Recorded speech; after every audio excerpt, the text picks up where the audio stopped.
नमस्कार दोस्तों, एक बार आप सबका फिर से बहुत बहुत स्वागत है आप सभी का आपके अपने YouTube चैनल डियर गुरुजी पर। सो गाइस, जैसा कि आप सभी को पता है, डेली सुबह 7 बजे टाइम याद रखो, डेली सुबह 7 बजे यहाँ पर आप सभी के लिए एक मैं सीरीज लेकर के इस समय आ रहा हूँ। और ये वीडियो सिर्फ इसलिए मैं आपको देता हूँ कि आपका एक बार रिवीजन जो है आपका अच्छे से हो सके। तो स्टार्ट करेंगे आज की इस क्लास को। फॉर फ्री PDF आप लोग हमारे टेलीग्राम ग्रुप से जुड़ सकते हैं। इसके अलावा दोस्तों, अगर आपने अभी तक हमें इंस्टाग्राम पे फॉलो नहीं किया तो फॉलो कर लीजिएगा। और मेरी क्लासेस डेली अनअकैडमी पे भी चलती है, तो आप लोग अनअकैडमी पे भी हमसे जुड़ सकते हैं। सिंपली वहाँ पर आपको अनअकैडमी का लर्निंग ऐप डाउनलोड करना है, मुझे जा करके फॉलो कर लेना है, ठीक है। मेरी प्रोफाइल का लिंक वैसे नीचे दिया गया है। अदरवाइज आप लोग अगर आईडी बना लिए हो यूपीपीएससी कैटेगरी में तो आप ये स्पेलिंग याद रख लो, इस स्पेलिंग से आप मुझे सर्च कर सकते हैं। इस समय तो 14-15 हज़ार के आसपास फॉलोअर्स भी हो चुके हैं, तो आप लोग मुझे वहाँ पर जाकर फॉलो कर सकते हो। मेरी किसी भी क्लास को लेने के लिए ये हमारा इनवाइट कोड है, इस कोड का आप लोग यूज कर सकते हैं और इस कोड की वजह से आप लोग मेरी क्लासेज जो है ले सकते हैं। तो चलिए दोस्तों, जितने लोग यहाँ पर जुड़े हैं, आई होप आप सभी लोग, चलिए सुबह का टाइम है, थोड़ा कम लोग जुड़ते हैं, बट स्टार्ट करते हैं आज की इस क्लास को। तो आज का जो पहला प्रश्न है आपके सामने ये रहा, सभी लोग देखिएगा और सभी लोग जवाब देने का प्रयास कीजिएगा। क्वेश्चन सबको विजुअल है ना। रामधारी सिंह दिनकर को किस कृति पर साहित्य अकादमी पुरस्कार मिला था? चलिए इसका जवाब जो देने का प्रयास करेंगे। रामधारी सिंह दिनकर जी को किस कृति पर कौन सा पुरस्कार मिला था भाई? आपका साहित्य अकादमी पुरस्कार मिला था। काफी लोग के जवाब देखें यहाँ पर बिल्कुल सही आ रहे हैं। कुछ लोग के जवाब देखें यहाँ पर ऑप्शन नंबर सी आ रहे हैं, संस्कृत के 4 अध्याय, ठीक है। जितने भी लोग, जितने भी दोस्त यहाँ पर ऑप्शन नंबर सी जवाब दे रहे हैं, संस्कृत के 4 अध्याय, वो लोग यहाँ पर जो है बिल्कुल करेक्ट हो जाएंगे। इस कृति पर इनको जो है साहित्य अकादमी पुरस्कार मिला था। चलिए दोस्तों, आते हैं, बढ़ते हैं अगले प्रश्न की तरफ। तो अगला प्रश्न देखिए आपसे यहाँ पर क्या पूछा गया है। वागीश के लिए सही संधि विच्छेद आपका क्या हो जाएगा? जल्दी जल्दी क्वेश्चंस को हम लोग हल करेंगे और सभी लोग जवाब जो देते हुए चलेगा। देखिए वागीश का जो संधि विच्छेद आपका होता है, क्या होता है? वाक प्लस ईस, बड़ी वाला याद रखिए क्योंकि यहाँ पर बड़ी है, तो वाक प्लस ईस होता है। और यहाँ पर संधि की अगर हम बात करते हैं तो व्यंजन संधि। थोड़ा सा यहाँ पर कर लेते हैं बड़ा ब्रश को, जिससे आप लोग को अच्छे से क्लियर दिखाई पड़े। तो व्यंजन संधि होता है, तो ये चीज़ जो है याद रखिएगा। अगला क्वेश्चन देखिए आपसे यहाँ पर क्या पूछा गया है। जो कुछ ना जानता हो उसके लिए एक शब्द बताइए, क्या हो जाएगा? जो कुछ भी ना जानता हो उसके लिए एक शब्द क्या हो जाएगा? चलिए बच्चों, यहाँ पर जवाब जो देते हुए चलेंगे। बहुत ही आसान प्रश्न है, बहुत ही अच्छा क्वेश्चन है और जवाब जो देने का प्रयास करिएगा। तो भैया जो कुछ नहीं जानता उसको क्या बोलेंगे? उसको बोलेंगे अज्ञ, ठीक है। बहुत ही इंपॉर्टेंट क्वेश्चन है, मिस मत करिएगा। अज्ञ बोला जाता है, ठीक है। अगला क्वेश्चन देखा जाए, चलिए अगला क्वेश्चन देख लेते हैं। तो वाच्य कितने प्रकार के होते हैं? देखिए वाच्य के बारे में बोला गया है और आपको बताना है वाच्यों के प्रकार कितने होते हैं। तो देखिए 3 प्रकार के, इंग्लिश में तो 2 ही होते हैं, एक्टिव और पैसिव, लेकिन हिंदी में आपके 3 प्रकार के होते हैं। कौन कौन से होते हैं ये भी जान लो। कृतवाच्य, कर्मवाच्य और आपका भाववाच्य। कृतवाच्य, कर्मवाच्य और आपका भाववाच्य, ये 3 प्रकार होते हैं, तो इनको याद रखिएगा। अगला क्वेश्चन देखिए आपसे क्या पूछा गया है।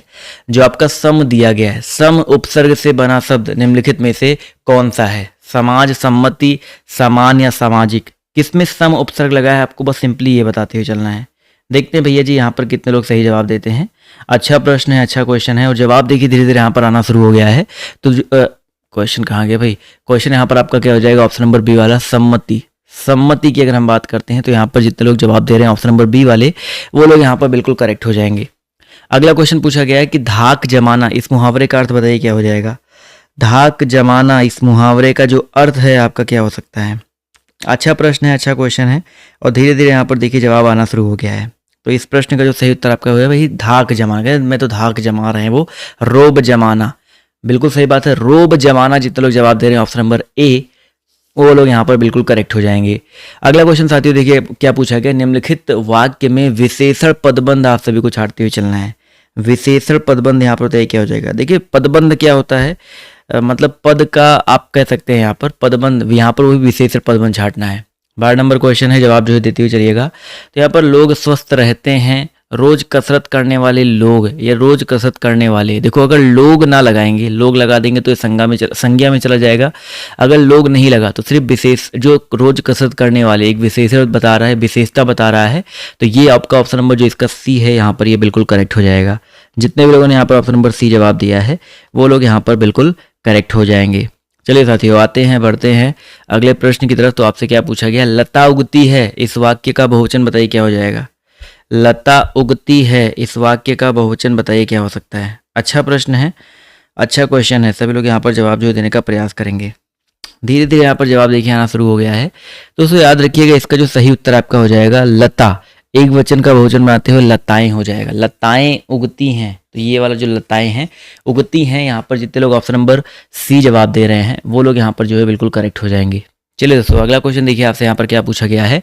निम्नलिखित में से अव्यय छांटना है। 14 नंबर क्वेश्चन में आप सभी को क्या छांटना है भाई? अव्यय। अव्यय समझते हैं ना, अविकारी शब्द जिनमें कोई परिवर्तन ना किया जा सके, कोई विकार ना उत्पन्न किया जा सके। देखो प्राचीन अव्यय नहीं है आपका, एक प्रकार से ये आपका एक विकारी शब्द है। मोटा को मोटी कर सकते हो, मोटे कर सकते हो, यानी कि उनके किसी भी लिंग में, वचन में, कारक में कहीं भी परिवर्तन ना कर पाओ, वो आपका होता है। और शब्द की बात करते हो तो ये आपका समुच्चय बोधक अव्यय होता है। तो ऑप्शन नंबर डी यहाँ पर बिल्कुल करेक्ट हो जाएगा। अगला क्वेश्चन थोड़ा सा बड़ा क्वेश्चन है, बट ठीक है, मैं आपको समझाने का प्रयास करूंगा, आप लोग समझने का प्रयास कीजिएगा। सूची 1 और सूची 2 के शब्दों को जोड़ते हुए चलना है। तो जब तक जीवन है तब तक, भाई जब तक जीवन है तब तक, यानी कि यहाँ पर अगर देखा जाए तो जब तक जीवन है इसको बोलेंगे आजीवन, यानी कि नंबर 1 से ये मिल जाएगा। जो ईश्वर को ना माने, नास्तिक बोलते हैं उसको, ठीक है।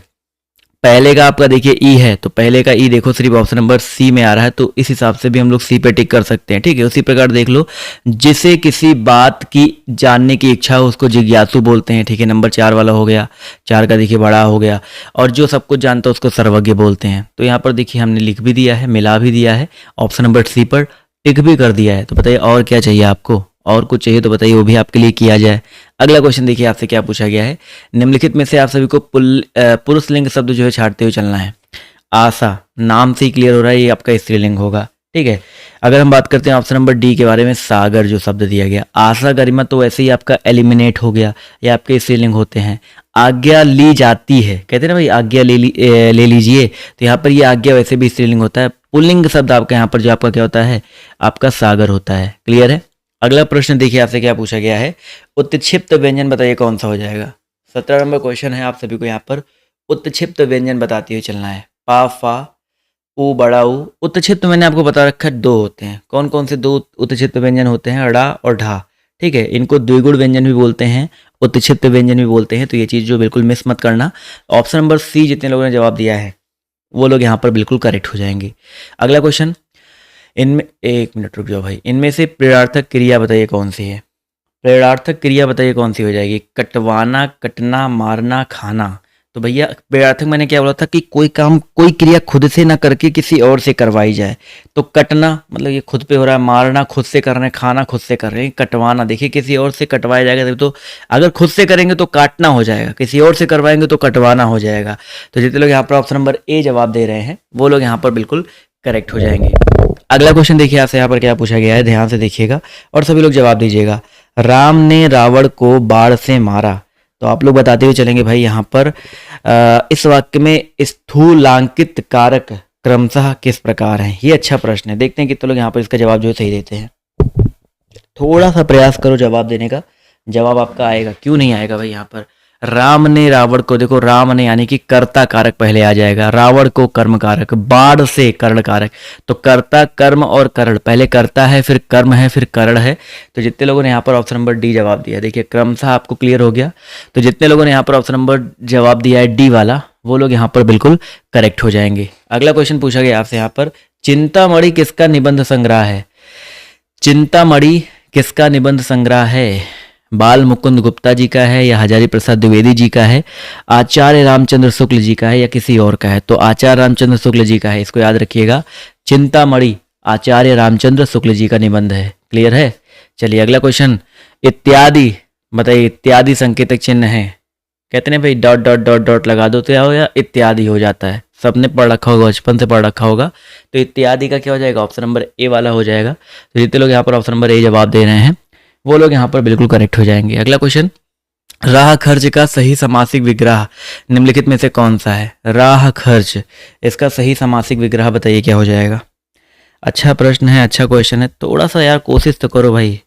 एक पत्थर तो उछालो तबीयत से यारो, रास्ते खुद ब खुद नजर आएंगे भाई। तो जब जवाब देखिए यहाँ पर आना शुरू हो गया है। तो इस प्रश्न का जो सही उत्तर आपका क्या हो जाएगा। बिल्कुल सही जवाब आ रहा है धीरे धीरे, यहाँ पर काफ़ी लोगों के जवाब देखिए सही आ रहे हैं। राह खर्च, राह खर्च का मतलब आपका बेसिकली होता है राह के लिए खर्च, ठीक है, राह के लिए खर्च। तो यहाँ पर जितने लोग ऑप्शन नंबर बी जवाब दे रहे हैं वो लोग यहाँ पर जो है बिल्कुल करेक्ट हो जाएंगे। ऑप्शन नंबर बी यहाँ पर बिल्कुल करेक्ट हो जाएगा। अगला क्वेश्चन देखिए आपसे यहाँ पर क्या पूछा गया है, ध्यान से देखिए और सभी लोग जवाब जो देने का प्रयास कीजिएगा। 54 को हिंदी में क्या कहते हैं? मैं तो हिंदी में ही पढ़ने वाला था, लेकिन पहले मैंने इंग्लिश में इसलिए पढ़ दिया जिससे आप लोग बता सको 54 को हिंदी में भैया बोला क्या जाता है। देखते हैं कितने लोग जवाब देते हैं। तो 54 को 54 बोलते हैं। क्या बोलते हैं? 54। जितने लोग यहाँ पर ऑप्शन नंबर ए जवाब दे रहे हैं 54, वो लोग यहाँ पर जो है बिल्कुल करेक्ट हो जाएंगे। क्लियर है? चलिए, बहुत ही अच्छी बात है अगर आपको क्लियर हो गया हो तो। अगला क्वेश्चन देखते हैं आपसे यहाँ पर क्या पूछा गया है। नीर भरे नैना रहे तऊ न प्यास बुझाई। इन पंक्तियों में कौन सा अलंकार हो जाएगा? नीर भरे नैना रहे तऊ न प्यास बुझाई। इन पंक्तियों में अलंकार बताते हुए चलना है। क्या हो जाएगा भाई साहब? जवाब देखिए यहाँ पर 24 का आना शुरू हो गया है। तो भैया यहाँ पर नीर भरे नैना रहे तऊ न प्यास बुझाई। थोड़ा सा पढ़ने, एक दो बार पढ़ोगे ना तो थोड़ा थोड़ा समझ में आएगा। विशेषोक्ति अलंकार क्या होता है भाई? विशेषोक्ति अलंकार जहाँ कारणों के रहते हुए भी कार्य की पूर्ति ना हो वहां पर विशेषोक्ति अलंकार होता है। कारण के रहते हुए भी काम नहीं होता है तो विशेषोक्ति होता है। तो यहाँ पर ऑप्शन नंबर जितने लोग जवाब दे रहे हैं सी वाला, वो लोग यहाँ पर बिल्कुल करेक्ट हो जाएंगे। अगला क्वेश्चन, निम्नलिखित में से एक शब्द तत्सम का दिया गया है, उसी तत्सम शब्द को छाटते हुए चलना है। सपूत, सरीसृप, सांकल, साँझ। अच्छा प्रश्न है, अच्छा क्वेश्चन है। थोड़ा सा प्रयास करेंगे तो जवाब भी अच्छे से आएगा। तो यहाँ पर देखिए क्या हो जाएगा, सपूत, सरीसृप, सांकल और साँझ। तो यहाँ पर काफ़ी लोग के जवाब देखिए क्या आ रहे हैं भाई साहब, सरीसृप आ रहा है। तो बिल्कुल सही बात, सरीसृप जो शब्द है आपका यहाँ पर तत्सम शब्द हो जाएगा। क्लियर है? तत्सम शब्द जितने लोगों ने जवाब दिया ऑप्शन नंबर बी वाला, वो लोग यहाँ पर बिल्कुल करेक्ट हो जाएंगे। अगला क्वेश्चन फिर से आपका देखिए मिलान करने वाला है। कोई बात नहीं भाई, मिलान करने वाला है तो मिलान करते हैं ना हम लोग। यहाँ पर थोड़ा सा छोटा करते आपको दिखना चाहिए। फूलों का क्या होता है भाई? फूलों का गुच्छा होता है, तो नंबर 1 से ये मिल जाएगा। लताओं का क्या होता है? बताओ भाई फटाफट। लताओं का कुंज होता है, ठीक है, लताओं का कुंज होता है। वस्त्रों का गट्ठर होता है, ठीक है, और ऊँटों का काफिला होता है। तो देखा जाए तो पहले का हमने मिलाया है बड़ी ई से, तो ऑप्शन नंबर ए वाला ही करेक्ट हो जाएगा। पहले का बड़ी ई से देखिए ऑप्शन नंबर ए में ही तो मिल रहा है। बताओ भाई सही है कि नहीं सही है? सही रहना चाहिए बस आप सभी को ये प्रश्न। तो यहाँ पर जितने लोगों ने ऑप्शन नंबर ए जवाब दिया है वो लोग यहाँ पर बिल्कुल करेक्ट हो जाएंगे। चलिए अगला क्वेश्चन देखिए आपसे यहाँ पर क्या पूछा गया है। घबराहट में प्रत्यय क्या हो जाएगा? थोड़ा सा बड़ा कर दे क्या? चलो, घबराहट में क्वेश्चन थोड़ा सा यहाँ पर आप लोग को ब्लर ब्लर सा दिख रहा होगा, बट कोई नहीं, टेंशन मत लीजिए। घबराहट में आहट प्रत्यय हो जाएगा। क्या हो जाएगा भाई आपका? आहट प्रत्यय हो जाएगा। हट मत कर दीजिएगा भाई, आहट एक शब्द होता है और ये प्रत्यय के रूप में प्रयोग किया गया घबराहट में। अगला क्वेश्चन पूछा गया है कि हिंदी भाषा में निम्नलिखित में से कौन सा शब्द जापानी भाषा से लिया गया है? 28 है। अच्छा प्रश्न है, अच्छा क्वेश्चन है। सभी लोग बताते हुए चलिएगा यहाँ पर कौन सा शब्द जापानी का है और कौन कौन से शब्द कहाँ से हैं, वो सब हम लोग डिस्कस करेंगे यहाँ पर, ठीक है। चलिए भाई, तो यहाँ पर देखो रिक्शा शब्द याद रखिएगा। रिक्शा शब्द भैया जी जापान से आया है, तो जापानी रिक्शा होता है, याद रखिएगा। कमीज शब्द ये अरब देश से आए भाई साहब, अरब देश से कमीज लेकर के आओ। और चाय और लीची कहाँ से खरीदना है आपको? चीनी से खरीदना है, चीन से खरीदना है। तो ये चीज़ याद रखिएगा। रिक्शा जापानी, मेरा रिक्शा है जापानी। कमीज भैया हम अरब के पहनते हैं और लीची और चाय तो भैया चीन का ही पीते हैं, ठीक है। तो यहाँ पर याद रखिएगा।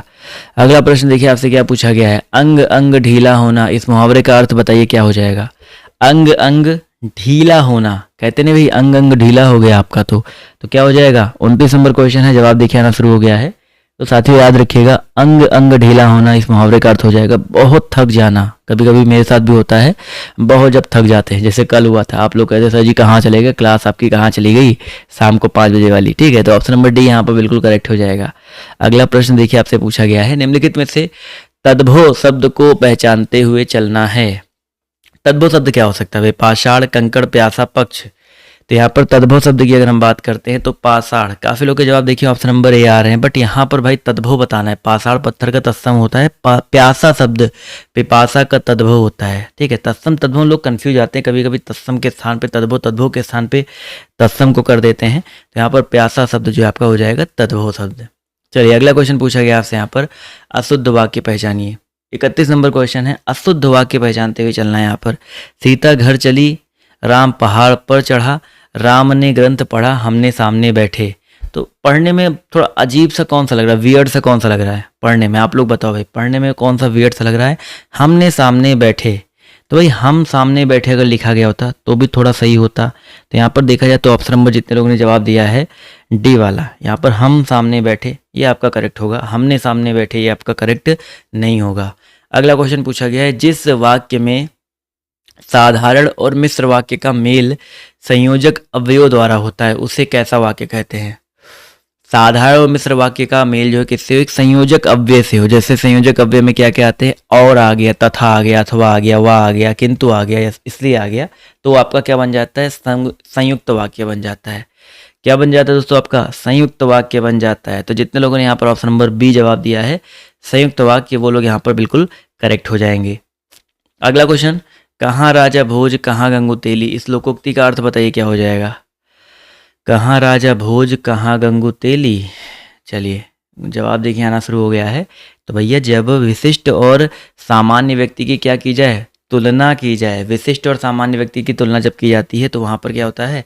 कहाँ राजा भोज कहाँ गंगू तेली होता है। चलो अगला क्वेश्चन, निम्नलिखित में से किस समास में दोनों घटक की प्रधानता होती है? सबसे आसान प्रश्न, दोनों घटक की प्रधानता भैया जो किस में होती है?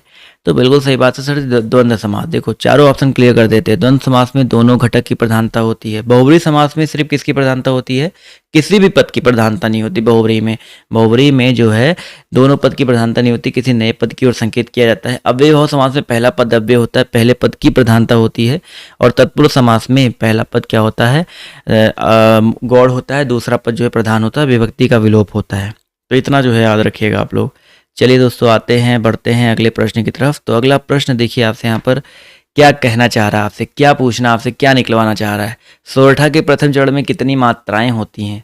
जो सोरठा जी हैं हमारे, एक दोहा होते हैं, एक सोरठा होते हैं। ये सारे के सारे आपके क्या है? चौपाई, मतलब जो आपके छंद ही तो हैं।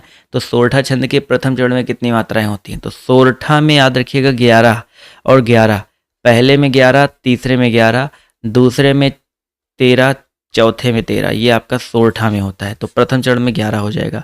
और इसी का जस्ट जो कह सकते हैं जो अपोजिट होता है वो होते हैं आपके दोहा। तो दोहा में 13 11 13 11 चलता है। ठीक है, जितने लोगों ने यहाँ पर जवाब दिया है ऑप्शन नंबर बी वाला, वो लोग यहाँ पर क्या हो जाएंगे? बिल्कुल करेक्ट हो जाएंगे। चलो एक काम करते हैं ना, अगली वाली क्लास में आ जाओ, ठीक है। जब बहुत बड़ी वाली क्लास तो हुई नहीं, लेकिन अगली क्लास में आ जाओ। अब क्यों बुला रहे हैं पहले समझो, अगली क्लास में आने का मतलब क्या है। अगली क्लास में जीएस की क्लास होने वाली, जीके और जीएस की क्लास होने वाली है। और आज एक बहुत इंपॉर्टेंट आप लोगों ने बहुत पूछा था हमसे, तो नहीं दिख रहा है ना कि अगली क्लास में लिखा है, अब दिख रहा होगा। मैंने बहुत पूछा था आप सभी से, बहुत लोगों ने रिक्वेस्ट किया था सर क्लास चलाइए, तो उस चीज़ की मैं आज क्लास चलाने वाला हूँ। तो जल्दी से आप लोग अगली क्लास में आ जाओ, पधारो भाई, पधारो मारो क्लास। आप लोग का वहाँ पर स्वागत मैं करने के लिए तैयार बैठा हूँ। तो अभी के लिए बाय बाय, टेक केयर, जय हिंद, जय भारत। मिलते हैं आप सभी से नेक्स्ट वीडियो में। धन्यवाद।